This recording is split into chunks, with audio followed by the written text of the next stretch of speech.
was a night like any other. The crowd was thin and my tip jar was 3/4 empty. That is, unless you're one of those crazy optimists, then I guess you'd say the jar was 1/4 full. I was playing a soft, sultry blues when suddenly the smell of furniture polish filled the air. There was a dark, smoke-filled bar and my head was spinning from the night before.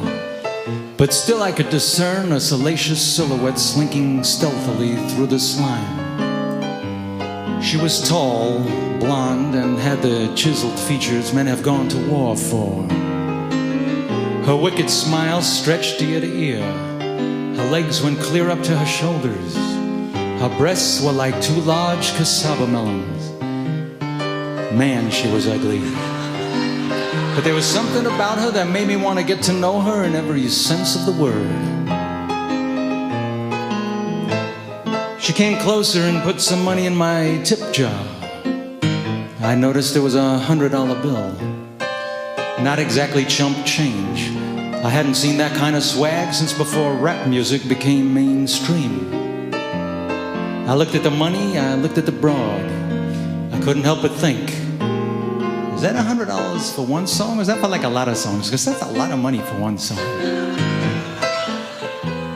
She blew some smoke in my face and said, "What's your sign?" Not knowing much about astrology, but not wanting to seem unsociable, I said the first thing I could think of. Feces. This must have been the correct answer. She was still there. She moved closer and said, "Hey, big boy, I like the way you tinkle on those ivories." I'm sure she meant tickle those ivories, but it had been a long set and I had been drinking a lot of beer. I heard tinkle. She blew some more smoke my way and asked me if I was an adventurous sort of guy. I said, "I've been around the block, burned some candles at both ends, I know the score." I said, "Yeah." I saw a hint of doubt creep across that cat-like face of hers. I said, "Yeah, I know what adventurous is. The first guy to see this white round thing drop out of a chicken's ass, cracked it open, and saw this gooey slime dripping out of it and said, 'Yum, let's eat it.' That guy was adventurous." Her lips parted, and for the first time I noticed one of her front teeth were missing. I found it somehow alluring. She said, "So you're a philosopher? I like philosophers. Philosophize for me."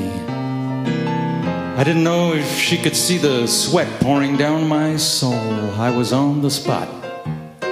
So I reached deep down into that dark chasm I call my mind and pulled out some well-hidden thoughts I had been chewing on since Y2K ended life as we know it.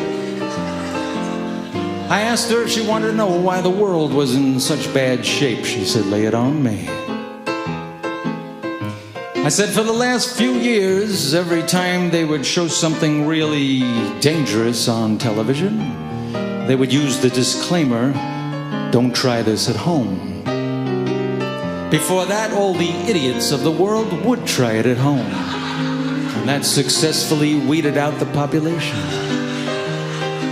And because of that disclaimer, we are currently being overrun with idiots." Think about it. There was a long and thoughtful pause. And then she said, "Shut up and play me a song. Play like you've never played before. Play good."